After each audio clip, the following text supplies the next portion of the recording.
Señor televidente, hay una frase que se usa mucho, pero es totalmente real.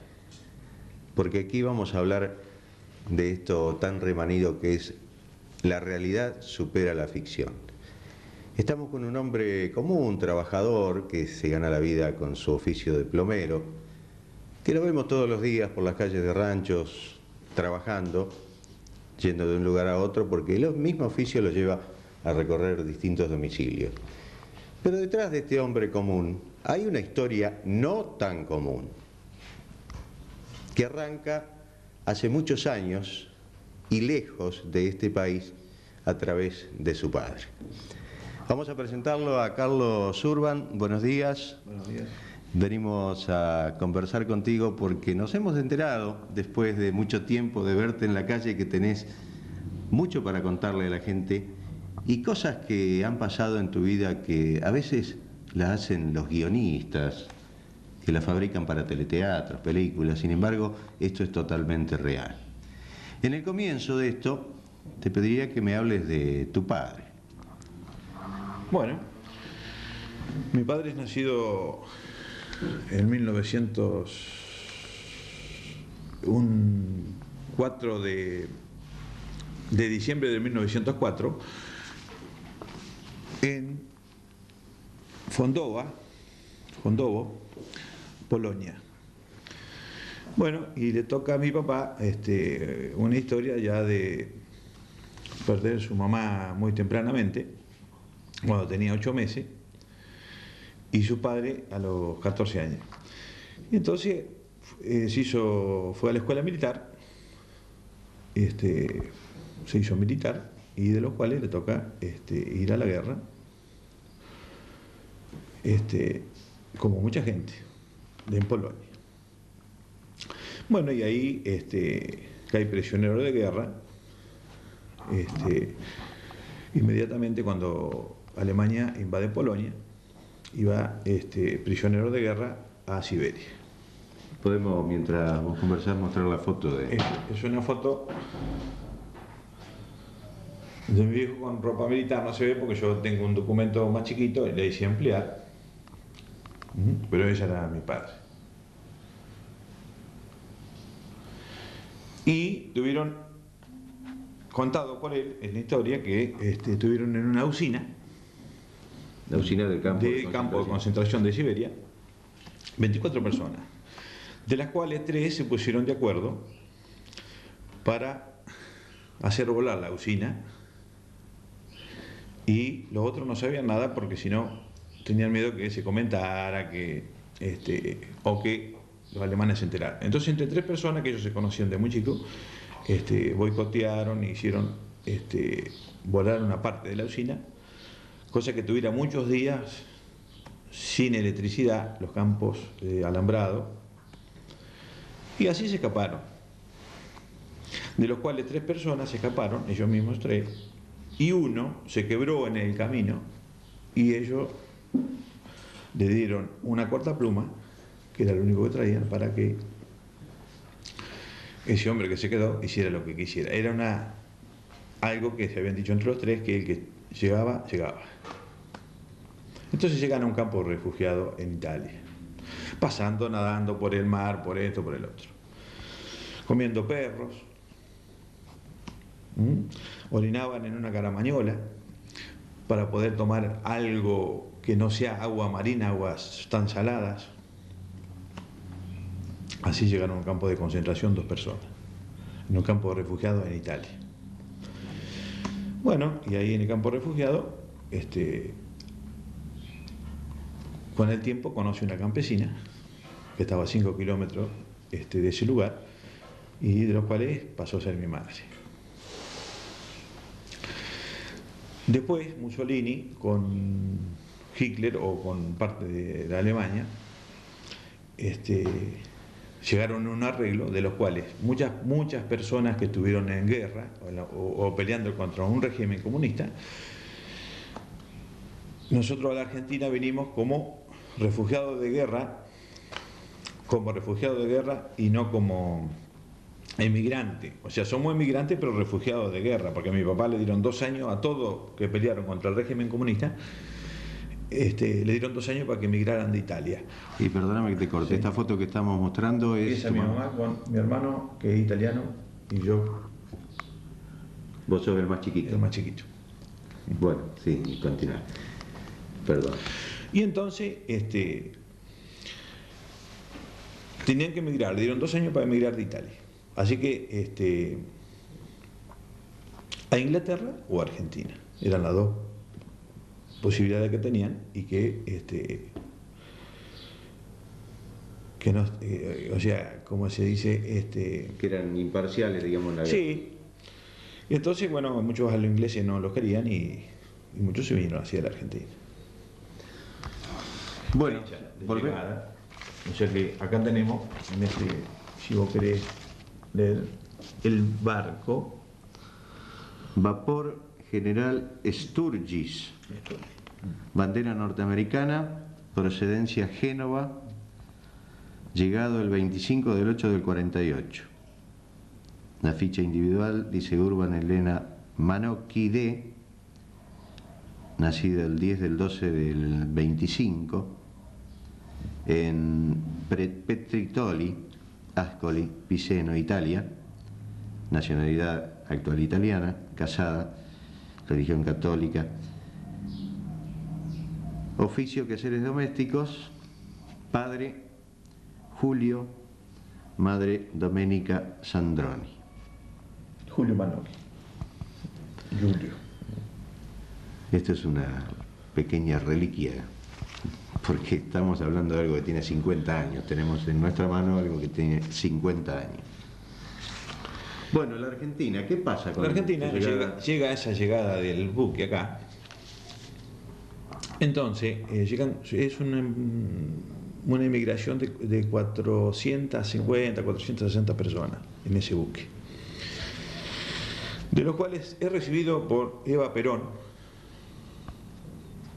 todas esas personas. Aparte de saludarlo, según mis padres, todo eso es saludarlo, de abrazarlo y les dé un beso a cada uno, todos tenían su destino de trabajo, ¿no es cierto? Entonces a mi padre los mandan, a mi madre vienen a un lugar que pertenece a Magdalena, que es Viete, un lugar que se llama La Viruta. Bueno, ahí llegaron ya el 25, como dice ese papel, y ya el mismo 25 ya tenían trabajo en un campo, en una estancia. De los cuales que a los 2 meses de haber llegado, se me da por nacer a mí, porque yo venía en la panza de mi madre y nací un 23 de octubre del año 48, en el hospital de Magdalena.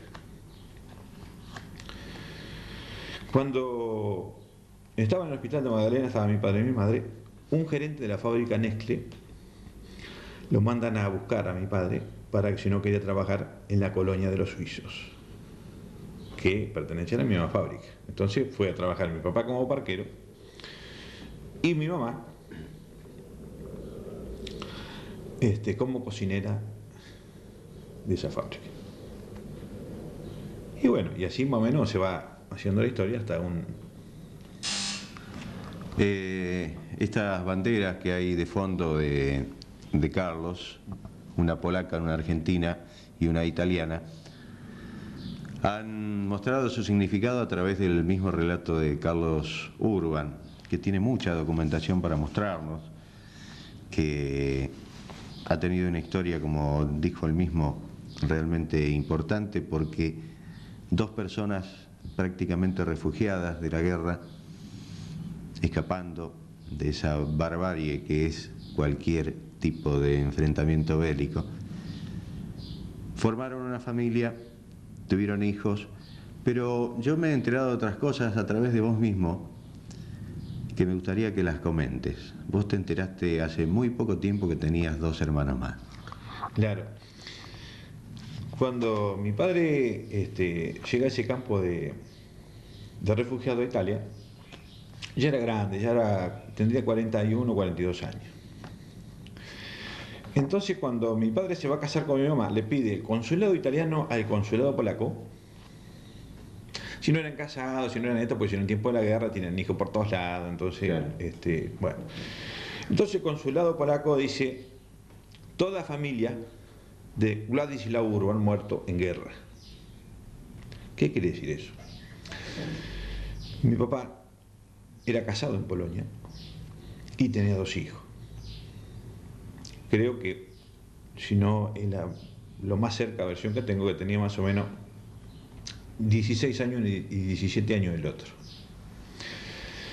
Entonces, cuando se casan con mi papá, se pueden casar, mi mamá, hicieron un pacto de silencio que nosotros, para que no sufriéramos,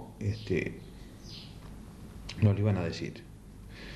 Entonces, fallecido mi padre y fallecido mi madre, ahí llega ahí un pariente en Mar del Plata, que fuimos hace 2 años.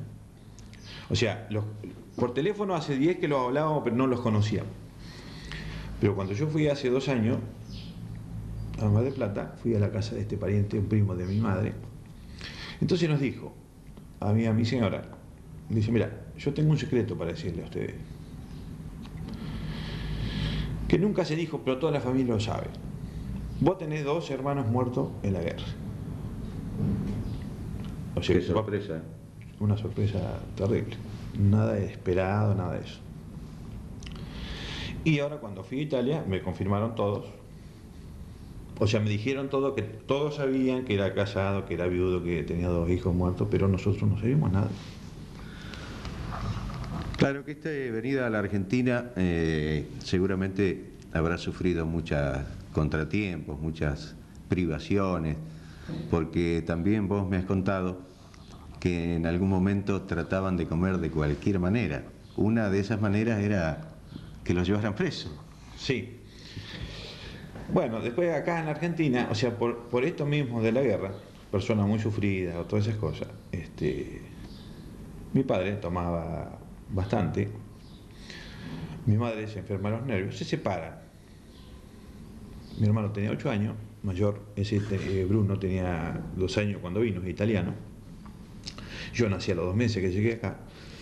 Y tengo una hermana que es 4 años menor que yo, 4 o 5 años. Entonces, mi padre se separa. Entonces mi madre se lleva a mi hermana y nosotros 2 quedamos con mi padre. Entonces la pasábamos bastante mal porque él se quebró una pierna en 3 partes y no teníamos nosotros muchos recursos, muchos por no decir nada, para comer o para subsistir. Entonces hacíamos quinta de chico y vendíamos alguna verdura para poder ir comiendo algo. Entonces yo siempre digo eso, y sin tristeza, sin nada, porque a uno le tocó vivir estas cosas y por algo le toca. Cuando a uno le toca, no hay que echarle culpa a nadie, le toca a uno. El destino. El destino. Entonces nosotros los asados primitivos los mirábamos los almanaques de Molina Campo, que eran los primeros que salieron. Así que muy poca carne, muy poco de eso, sino siempre verduras, vendíamos todo eso. Pero después mi padre se hace pareja con otra señora, de los cuales no era muy buena.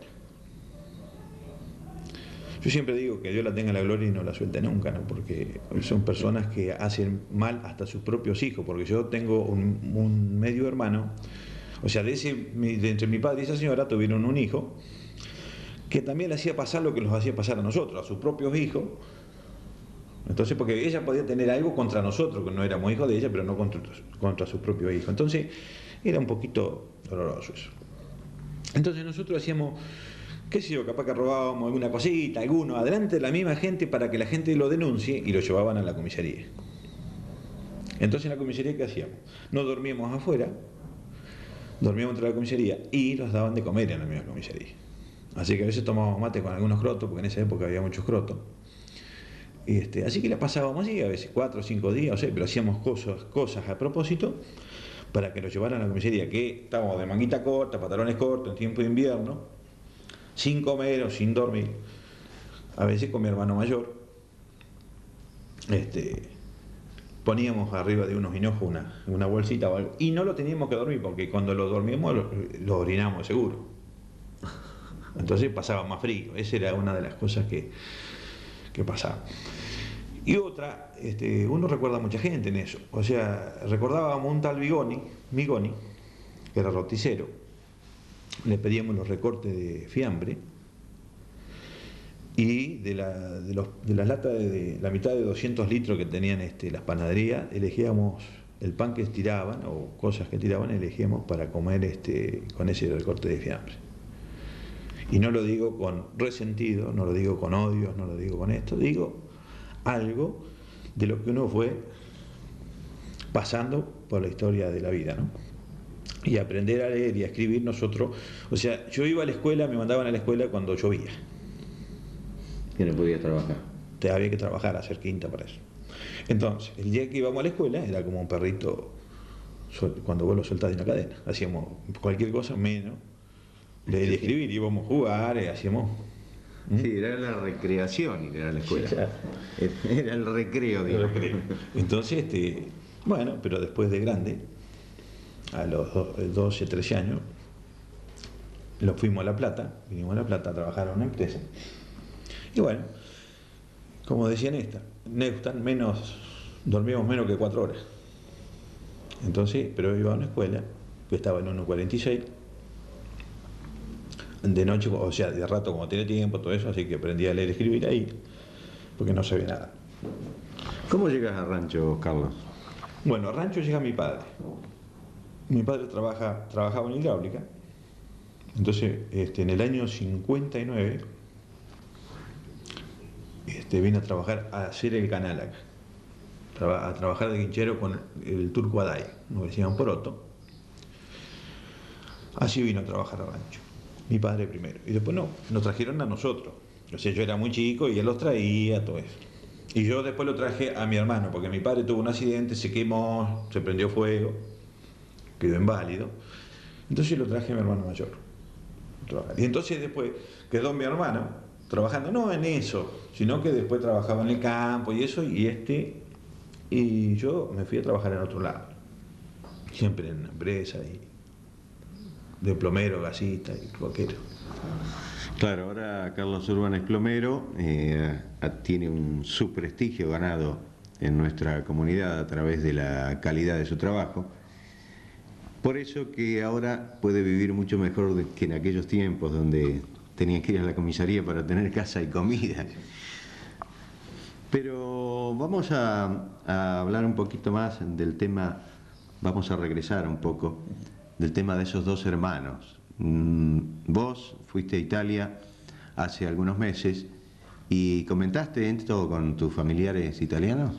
Sí, porque yo quería rescatar más información de todo eso. Y entonces, o sea, mi padre tenía una hermana muda, que era modista, ella también falleció, soltera, esa se la mataron en la guerra, o sea, le mataron otro hermano mayor que tenía, bastante mayor que él. Casi los hijos del otro hermano mayor eran la misma edad de mi padre, casi. Entonces también mataron todo eso en la guerra. Entonces, pero yo tengo un primo hermano en Italia que quiere otra vuelta, si yo puedo ir, a ver si podemos ir por embajada o por esto o por el otro, a ver si tenemos mayor información, porque la información que nosotros teníamos era de por parte de cuando estaban el gobierno,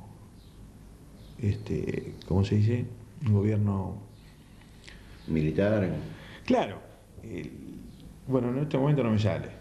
Son gobiernos militares que no dan muchas informaciones, o sea que Sí. de ahí no sale mucho, ¿no es cierto? Pero después de esto, de que entró Valesa, el presidente, todo eso, de que está ahora más libre, con más tiempo, algún día, así, a ver si se puede sacar alguna información más, a ver si uno tiene pariente, no tiene pariente. Sí, a veces cuando hay un gobierno militar hay una represión bastante importante que hasta niegan datos estadísticos, como Claro. los que ustedes querían. Claro. No tenemos tenemos por consulado, así, pero en la época de consulado no te olvides que eran en el año 40 y pico. Claro, pero de todas maneras, vos, tus familiares te confirmaron que tenías dos hermanos muertos en la guerra. Sí, porque mi padre lo dijo. O sea que cuando todos sabían, o sea, los cuñados de mi papá, mis tíos, todos sabían eso. Lo que ellos no lo iban a decir era a nosotros para que no hiciéramos preguntas, o sea, para que no sufrieran. Mirá vos, lo que decíamos al principio, que la realidad supera la ficción. Hay un programa en Canal 2 que se ha hecho muy importante a través de tener una gran audiencia, que es Gente que busca gente, y se encuentran familiares después de muchos años de no verse. Acá vos tuviste la desgracia que no pudiste encontrar a los familiares, pero sí supiste que habían existido dos hermanos tuyos y la señora de tu papá también, que desapareció en la guerra, además de algún tío. Carlos, serían muchas las cosas que tenés para contar seguramente, pero me gustaría que nos recuerdes algo más de esta vida distinta, por decirlo de alguna manera, del común de la gente. Bueno, recuerdo no tienes mucho. Y sí, ya le digo, sin odio y sin rencores, porque yo sé que todo lo que a uno le pasa en la vida le tiene que pasar. Y no hay que echarle culpa a nadie, sino en las circunstancias. Cuando mi madre se va, se lleva a mi hermana de 1 año. Entonces nosotros casi no teníamos más nadie, porque no hay tíos, no hay primos, no hay parientes, no teníamos nada, era lo único que había, éramos eso, familia. Éramos 4 o 5 con mi hermana. Entonces mi hermana se va con mi madre y nosotros pasamos el tiempo y no sabíamos nada, nunca supimos nada, pero yo cuento esto. Yo soy muy afectivo a la familia, me gustó la familia, quiero la familia y hago lo imposible por la familia. Eso es la base fundamental que tiene que tener un ser humano, la familia. Entonces yo me acuerdo que era chico, 6 años, tendría 7, y lo que voy a decir va a parecer no muy creíble, pero es así. Yo conocí el Rápido Argentino, el 1, y el dueño se llamaba don Pedro Iguarán, era de Magdalena. Entonces, como en todos los pueblos se sabe, y no había tantas separaciones, o sea, una separación era muy comentado. Entonces yo le pedí a don Pedro Iguarán si no me llevaba hasta La Plata, al tipo que iba a buscar a mi madre. Entonces yo me bajaba, el Rápido Argentino paraba en 7:54, se llamaba Plaza San Martín, y había tranvía, pasaba el 4, el 25, y yo me tomaba un tranvía, no sé, me bajaba en una esquina, en cualquier lado, y hoy tocaba el timbre, y salía una señora o un señor, y le preguntaba si no estaba mi mamá ahí. Ah, vos no tenías ni idea de... Ni idea, nunca tuve idea hasta después de 13 o 14 años. Y eso lo hice varias veces, hasta los 8 años, capaz que 3, 4, 5, 6 veces, si yo iba, no era muy seguido, pero lo hice casi hasta los 8 años, tocando un timbre en cualquier lado, preguntando, siempre buscando a mi madre. Qué difícil entre tantas casas tocar el timbre de todas para encontrarla. Claro, para encontrar. Y buscando a mi hermana también. Bueno, pasa el tiempo, los años, hay una revolución que creo que es en el año 62, los colorados y los azules. Entonces se vuelan un puente de la ruta 11, equivocadamente, vuelan el puente del Pescado, tenían que haber volado el puente de Zapata. ¿Por qué digo eso? Porque el puente del Pescado estaba yendo de La Plata hacia Magdalena. Y el Zapata está posterior al puente. Entonces, entre medio de esos dos puentes, hay un camino que sale por la Balandra, que se llama por la Balandra, que entra por Bello. O sea que si el puente tiene que haber volado para mí, el puente Zapata, para que no haya más contacto Magdalena con La Plata, digamos. En cambio, así podía pasar por Brillo. Bueno, entonces llega una carta a mi casa. Entonces mi mamá estaba internada en Romero, enferma de los nervios, tuvo 7 años internada ahí. No loca, pero enferma de los nervios de acuerdo de toda esta guerra, de todas estas cosas que pasaron. Entonces, si no va un familiar a sacarla, no sale. Entonces nos escribe una carta a Magdalena. En ese interín, mi hermana, ¿dónde estaba? Entonces, esa era otra cuestión que va. Bueno, pero un tal Pichi Tidoni me trajo en una moto él, cuando yo le dije así de mi madre, esto que había encontrado a mi madre, entonces me trajo en una moto, pasamos por la baranda, llegamos a las 3 de la tarde, Romero, y no los dejaron entrar. Hasta el otro día en la mañana que estaban los médicos, porque ya habíamos llegado tarde. Bueno, Tidoni volvió a Magdalena y yo me quedé ahí. Dormí atrás del hospital, atrás de por donde están las vías viejas. Y al otro día lo teníamos que encontrar con mi madre. Nos cruzamos los dos adentro de Romero y no los conocimos. Ella sabía, porque le habían dicho que yo estaba, que fui a buscarla, pero no los conocimos. Así que, bueno, los reencontramos. Yo la saqué, todo eso, y después fui rescatando informaciones, dónde estaba mi hermana, las direcciones de Italia, para empezar todo eso de nuevo. Entonces, arranca esta parte con mi hermana ahora. A mi hermana le agarró una familia por el juez de menores, vecinos cerca de donde estaba. Pero mi mamá no tuvo, o no le dijo, o en ese momento no estaba bien o algo, que tenía más hermanos. Así que mi hermana no sabía que tenía hermano, y a la familia tampoco le había dicho nada. Bueno, entonces yo fui buscando hasta que encuentro donde estaba mi hermana y la esperé un día que venía del colegio. Entonces le digo, ¿vos te llamás Ana María Urban? Sí, pero mira, le digo, yo soy hermano tuyo, me llamo Carlos y tienes otro hermano mayor que se llama Bruno. No, yo no tengo hermano, dice. Sí, ¿vos tenés hermano? No, pero yo no tengo, dice. A mí jamás me dijeron. Así que mi madre no le dijo, pero yo no puedo decir por qué no le dijo, porque si estaba más